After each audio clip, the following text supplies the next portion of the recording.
मला असं वाटतं की हद्दवाढ झाली म्हणजे इथं बसलेल्या कुणाच्याही घरावर सोन्याची कौलं लागणार नाहीत.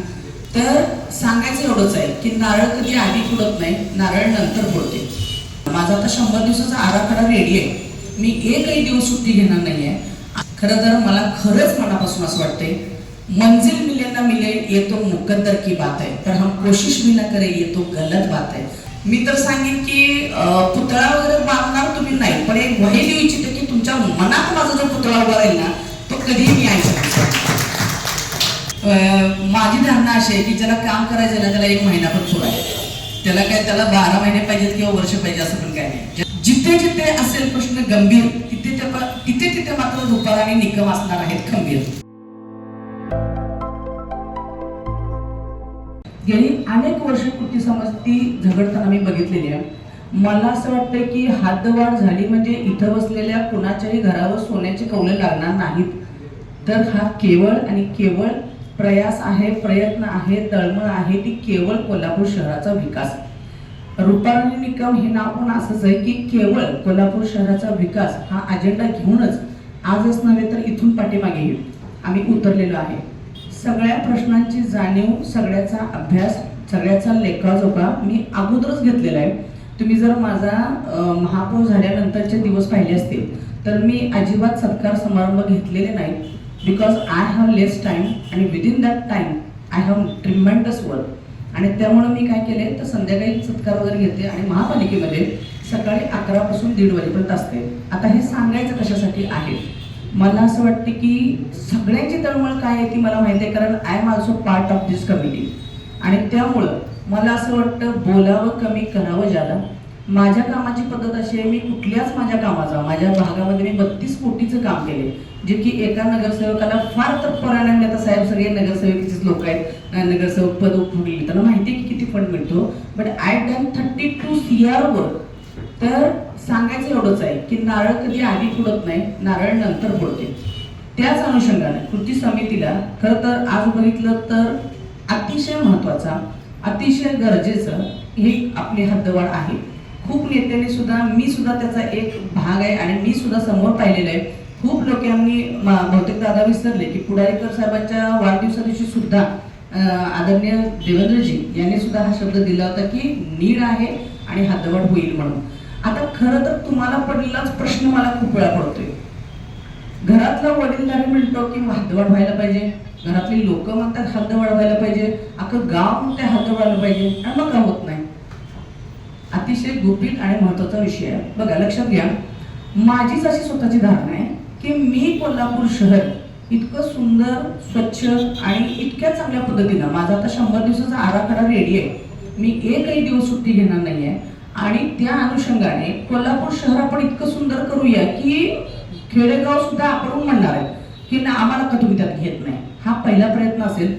आजचाच एक भाग की मी म्हणजे तुम्ही आलाय म्हणून नाही तर कुणीही चौकशी करावी. 4 दिवसापूर्वीपासून मी हद्दवाढीचे जे काही ग्रामीणचे लोक आहेत त्यांच्याशी मी मिटिंग चालू केली आणि कालच बालिंगवाल्यांनी सांगितलं की मॅडम मी आपण हद्दवाढीत येतोय आणि आम्ही तुमच्याकडे येणार आहे, कधी भेटायला येऊ. तर मला किती आनंदाची गोष्ट आहे की आज कृती समितीचे लोक पण येतात. तुम्हाला यायचं असेल तर तुम्ही या.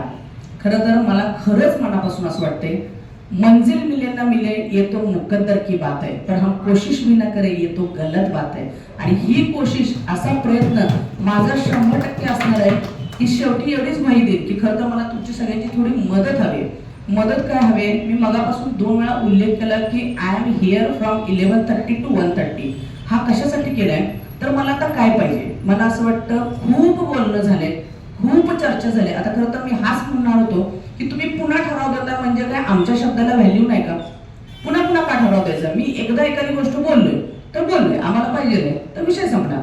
आता काय करू आपण, मागचं उगाळत न बसता पुढं काय करायला पाहिजे तर मला माझ्या ऑफिसला कृती समितीची अशी 2 लोक पाहिजेत की जी डेली आपण त्याचा फॉलो घेणार आहे. म्हणजे काय, फ्रॉम फर्स्ट. बघा, लक्षात घ्या, एखाद्या मंदिराला जर कळस चढवायचा आहे तर त्याचा पाया भक्कम पाहिजे, त्याचे पिलर्स भक्कम पाहिजे, त्याचा स्लॅब भक्कम पाहिजे, आणि मग येणारं जे मंदिराचं रूप आहे ते खरंच वाखाणे जोगं असणार आहे. मी तर सांगेन की पुतळा वगैरे बांधणार तुम्ही नाही, पण एक वही देऊ इच्छिते की तुमच्या मनात माझा जो पुतळा उभा राहील ना तो कधीही मी ऐकू शकतो. या अनुषंगानं रोजच्या रोज आपल्याला काय करायचंय, कारण माझ्याकडे तुमच्यापेक्षा खूप अनुभव कमी आहे, तर तुमच्यातले 3 लोक मला अशी पाहिजेत की ओनली हद्दवाढ, त्याच्या पलीकडे काय बोलायचं नाही. मग काय करायला पाहिजे, आज मॅडम ह्या ऑफिसचा माणूस बोलवायला लागतोय, लगेच व्हॉट नेक्स्ट, लगेच. तर काय असतं, माझं म्हणणं असतं की कुठलाही प्रोजेक्ट सक्सेस व्हायला ओनली फॉलोअप इज मस्ट. आणि मला खरंच इतकं म्हणजे तुमच्या सगळ्यांच्या बद्दल अभिमान आहे की मी बघितलंय कळकळीनं एवढं की तुम्ही लोक ज्या ज्या वेळेला महासभागृहामध्ये ह्या स्टँडिंग समितीमध्ये विषय मांडत होतात त्यावेळेला पोट तिडकीनं तो विषय असायचा. त्यामुळं माझ्याकडून तुम्हाला एक रिक्वेस्ट आहे की या सगळ्यामध्ये मला केवळ तुमचीच मदत पाहिजे आणि त्या अनुषंगाने जे जे काही लागेल तुम्ही सांगायचं की मुख्यमंत्री साहेबांच्या आपल्याला जायला लागतंय, आपल्याला हे करायला लागतंय आणि ह्या अनुषंगानं माझं तर फॉलोअप सुरू आहे. आणि त्या अनुषंगानं फक्त हद्दवाढच असं नाही तर सगळ्यांना एक रिक्वेस्ट आहे, यू हॅव ट्रिमेंडस एक्सपिरियन्स. मी कालच अधिकाऱ्यांची मीटिंग घेतली ज्याच्यामध्ये सगळे मेन अधिकारी बोलले होते, ज्याच्यामध्ये ऑन गोईंग काय प्रोजेक्ट्स राहिलेले आहेत त्याचं पहिल्यांदा प्राधान्य घेणार आहे. कोल्हापूर शहर सुस्वच्छ आणि ज्या काही 30-40 वर्ष गाड्या स्क्रॅपच्या कडेला पडलेत, किती साधी गोष्ट आहे की स्क्रॅपच्या गाड्यांमुळे वाहतुकीला अडथळा होतो. नेक्स्ट वन सिग्नल्स आहेत त्याच्यामुळं. तर आता बघा, खरं तर महापालिकेचं अतिशय निंदनीय गोष्ट की पेपरमध्ये येतंय की पाण्याची थकबाकी थांबली आहे.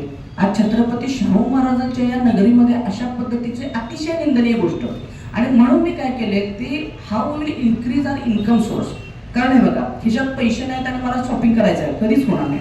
त्यामुळं या सगळ्याच कोल्हापूरच्या प्रक्रियेमध्ये तुमच्या सगळ्यांची मला मदत अशी पाहिजे की आता एक for example me one time काही JCB भाड्याने घेतोय, सगळे मेन रोड पहिल्यांदा आपण कव्हर करतोय. आणि मी तुम्ही जर माझी बाईट पाहिली असेल तर त्यात मी क्लिअर सांगितले की काम पूर्ण टोटल पारदर्शक असेल, तिथं कुणी नगरसेवक सांगू दे कुणी सांगू दे, everyone has a same rule.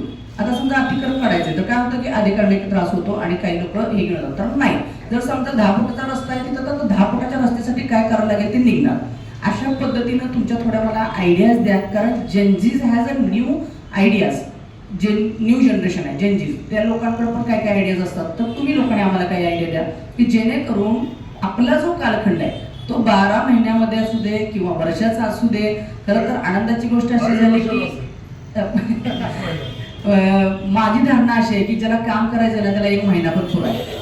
त्याला काय त्याला 12 महिने पाहिजेत किंवा वर्ष पाहिजे असं पण काय नाही. ज्याला करायचंय तो कुठल्याही परिस्थितीत तो करेल.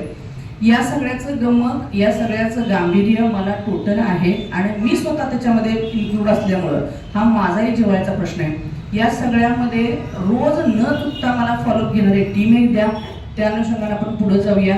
आणि भावाची ओवाळणी जेवढ्या लवकरात लवकर पूर्ण करून देता येईल तो माझा मात्र नक्की शब्द असेल. आणि सगळ्यात शेवटी एवढंच सांगते, जिथे जिथे असेल प्रश्न गंभीर तिथे तिथे मात्र रुपाला आणि निकम असणार आहेत खंबीर. धन्यवाद.